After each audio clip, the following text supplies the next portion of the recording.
Alhamdulillahirabbil alamin. Wassalatu wassalamu ala asrofil anbiya'i wal mursalin wa ala alihi wa ashabihi ajmain. Amma ba'd. Yang kami hormati Romo Kiai beserta Ibu Nyai dan Bapak Ibu Guru yang sangat saya muliakan, dan anak-anak saya yang hari ini kelihatan bahagia luar biasa. Tepuk tangan buat kalian semua. Baik, apa hari ini kalian sudah bahagia? Coba kalau bahagia akan kita coba hai. Kalau hai dijawab halo. Kalau halo dijawab hai.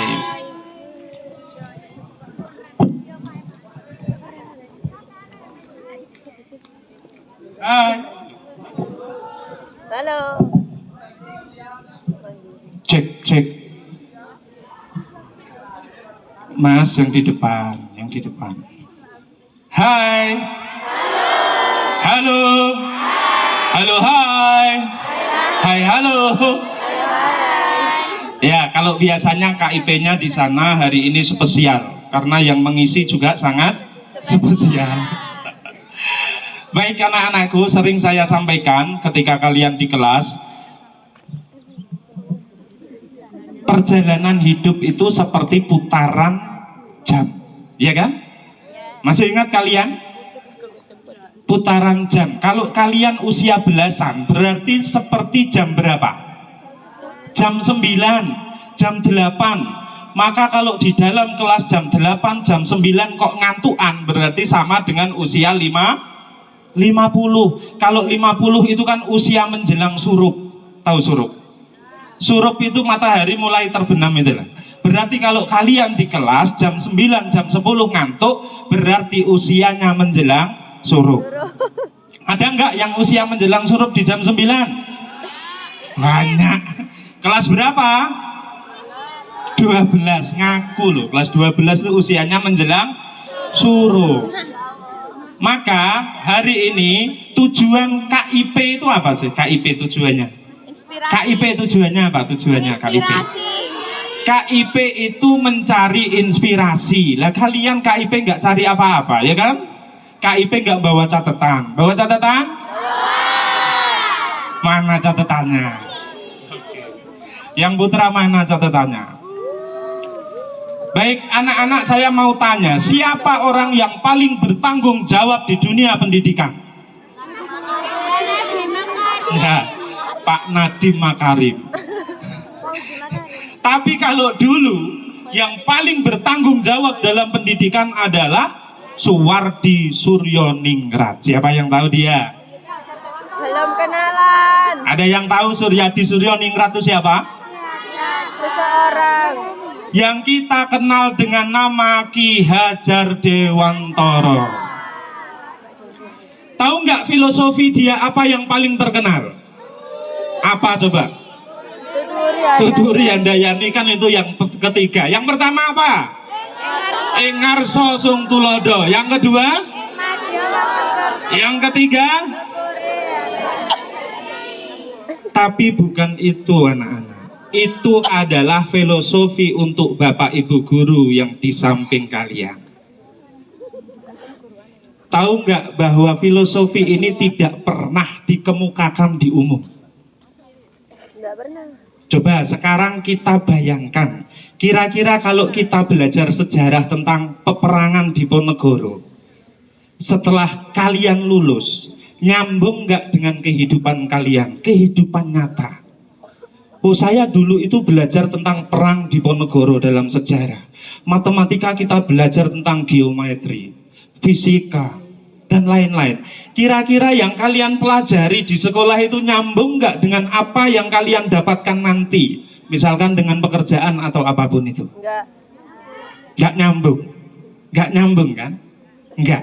Ternyata tujuan pendidikan menurut Ki Hajar Dewantara, kalau menurut kalian apa tujuan pendidikan itu? Mendapat ilmu. Bahasa. Ijazah. Betul sekali. Makanya ketika kalian menggantungkan pendidikan ini hanya selembar kertas ijazah saja, ketika kalian lulus, maka ketika kalian tidak mendapatkan yang sesuai dengan ijazah kalian, kalian akan down. Jangan salah. Orang yang lulusan ekonomi belum tentu dia bergelut di bidang ekonomi. Orang yang lulusan teknik belum tentu dia bergelut di bidang teknik. Karena jika kalian menggantungkan hanya selembar kertas itu, maka yang terjadi adalah kalian akan down. Saya kuliah susah-susah, ternyata saya jualan jilbab. Saya kuliah teknik, loh kok ternyata jadi guru ngaji. Karena mindset tujuan pendidikan kalian sudah berbeda. Tahu nggak bahwa tujuan pendidikan itu menurut Ki Hajar Dewantara adalah memerdekakan manusia. Apa itu memerdekakan manusia? Ada dua prinsip memerdekakan manusia menurut Ki Hajar Dewantara. Bahwa tujuan pendidikan adalah apa kira-kira? Apa kira-kira? Senang, Bahagia. menyenangkan dan bahagia. Coba kira-kira selama ini kalian belajar, kalian mendapatkan kesenangan atau beban? Beban. Berarti tidak sama dengan tujuan Ki Hajar Dewantara. Bahwa menurut beliau, ini saya sampaikan dulu, Ki Hajar Dewantara yang punya nama asli Suwardi Suryoningrat itu adalah anak keturunan orang tercerdas di Indonesia.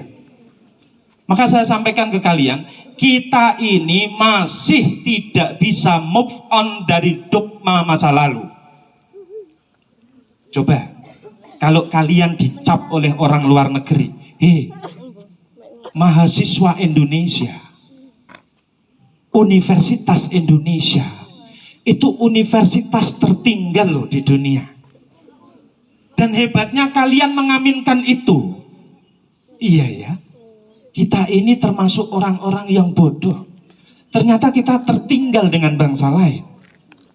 Mas, Mbak, kalian adalah keturunan orang-orang tercerdas.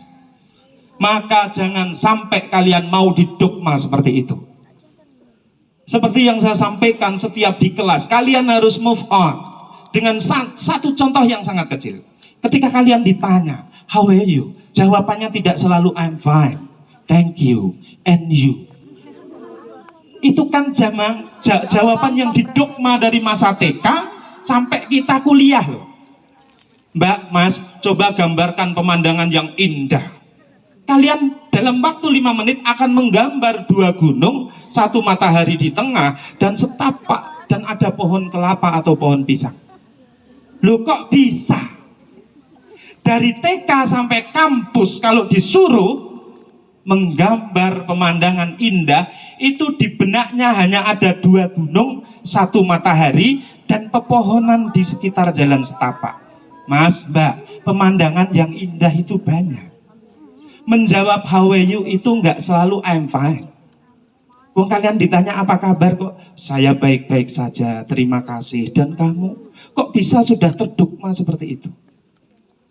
Ya kan? Itu yang harus coba kita evaluasi diri kita. Iya ya, kita ini masih terpaku pada dogma masa lalu yang kita akhirnya nggak bisa move on. Kalau dulu Ki Hajar Dewantara merumuskan itu luar biasa loh.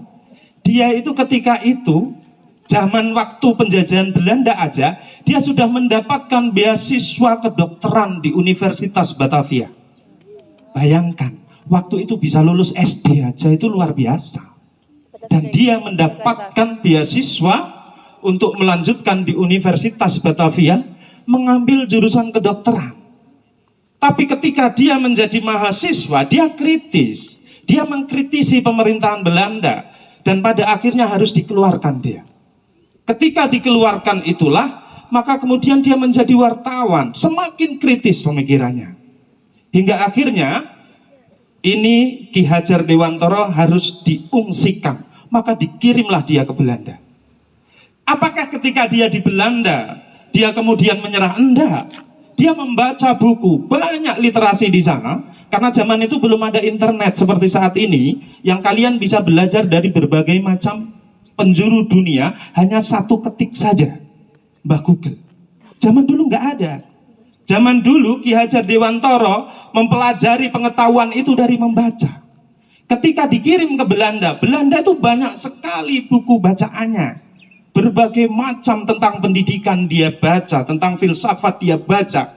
Termasuk filosofi Maria Montessori yang dipakai kurikulum universitas ataupun sekolah-sekolah terbaik di dunia. Itu yang dipelajari Ki Hajar Dewantara. Maka ketika dia kemudian pulang ke Indonesia, dia mendirikan sekolah namanya Sekolah Taman Siswa. Sekolah legend. Sekolah percontohan di Indonesia. Apa kira-kira? Dia dari pelajaran yang ia pelajari, dari ia yang baca, dia menyimpulkan bahwa pendidikan itu ada beberapa prinsip yang harus kita lakukan. Dia bilang, disebut dengan filosofi Tri Rahayu. Kalian tidak pernah mendengar ini karena tidak pernah membaca. Wong saya sampaikan, kamus talian bahasa Inggris yang setabalnya segini tuh dibagikan ketika kalian kelas 10, kelas 10 dibagikan diterima, kelas 11 ditaruh nggak tahu naruhnya di mana, kelas 12 kalian dengan santainya datang ke sekolah nggak bawa kamus. Ya kan? Dan sudah hilang kamusnya. Itu mahal. Mahal itu. Dan kalian enggak itu. Apa Tri Rahayu itu? Yang pertama adalah menyenangkan atau memajukan dan menjaga diri sendiri. Ingat kata-kata ini, memajukan dan menjaga diri sendiri. Yang kedua, memelihara dan menjaga bangsa. Yang ketiga, memelihara dan menjaga dunia. Dan tiga konsep ini kita sebut dengan apa? Kira-kira Tri Rahayu. Bahwa masing-masing dari konsep ini itu saling berkaitan. Everything is connected. Everything is connected. Coba, kalau kalian mencoba memajukan diri kalian sendiri, dari diri sendiri aja. Memajukan itu simple sebetulnya. Hari ini harus lebih baik dari hari kemarin. 1% aja. Kalau setiap hari kalian majukan 1%, maka 3 tahun di sini kalian sudah mempunyai mindset yang beda. Coba kalau kalian memajukan diri sendiri, memerdekakan diri sendiri, efeknya ke siapa? Keluarganya tentu ikut maju. Kemudian kalau kita memajukan keluarga, daerahnya ikut maju. Kalau kita memajukan daerah, negaranya ikut maju. Siapa yang menikmati? Kita semua. Dan ini yang tidak pernah diajarkan di kurikulum sekolah. Dan ini yang tidak pernah disampaikan ke kurikulum sekolah. Padahal kurikulum ini dipakai di kampus, di universitas, ataupun di sekolah-sekolah yang maju di dunia. Itu kenapa dogma kita kalau belajar kelas SD, SMP itu sudah dikasih materi matematika yang luar biasa. Kalian dibebani dengan pekerjaan rumah, PR yang harus dikerjakan. Maka ketika usia kalian SMK, SMA, apa yang terjadi? Jam 9, 10 ngantuk di kelas. Iya enggak? Ibarat baterai itu sudah soak. Ya kan?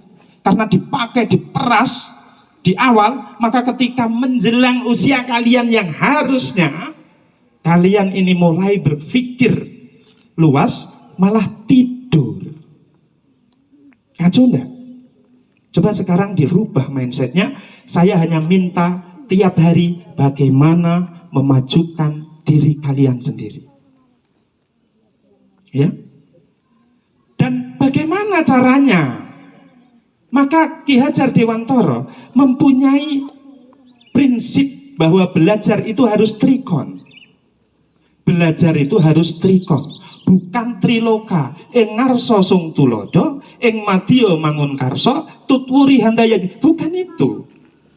Kalau triloka itu untuk kita, untuk Bapak Ibu guru bagaimana mengajar di kelas, bagaimana memberikan contoh pada kalian. Tapi untuk kalian, prinsip belajar itu ada 3. trikon, continue. Kon yang pertama adalah continue. Bahwa belajar itu harus terus menerus. Belajar itu tidak hanya di kelas. Kalau kalian hanya belajar di kelas, saya yakin wong di kelas saja nggak begitu banyak belajar.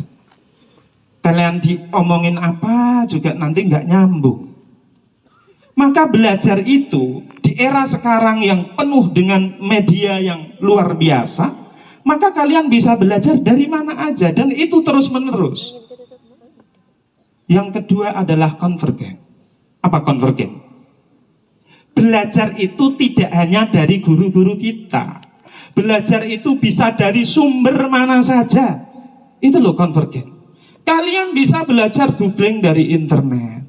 Bahkan kalian bisa belajar sampai nanti ke luar negeri loh. Maka kata Ki Hajar Dewantoro, itu harus. Kalian belajar tidak hanya di sini, kalian belajar tidak hanya di Indonesia, kalian bisa belajar di luar negeri, itu harus. Tapi ingat kata Ki Hajar Dewantoro, ketika kalian belajar di luar negeri, ketika kalian belajar dimanapun saja, ingat yang ketiga adalah konsentris. Bahwa kalian tidak boleh lupa jati diri kalian, bahwa kalian adalah bangsa Indonesia. Bangsa Indonesia adalah bangsa yang menjunjung adab. Ingat, 3 trikon yang harus mulai saat ini kalian aplikasikan dalam kehidupan.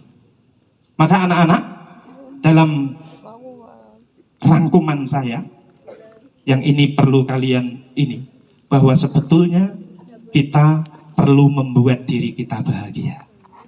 Kalau kita bahagia itu, kalau kita senang itu, melakukan apapun itu senang dan ikhlas. Ya enggak?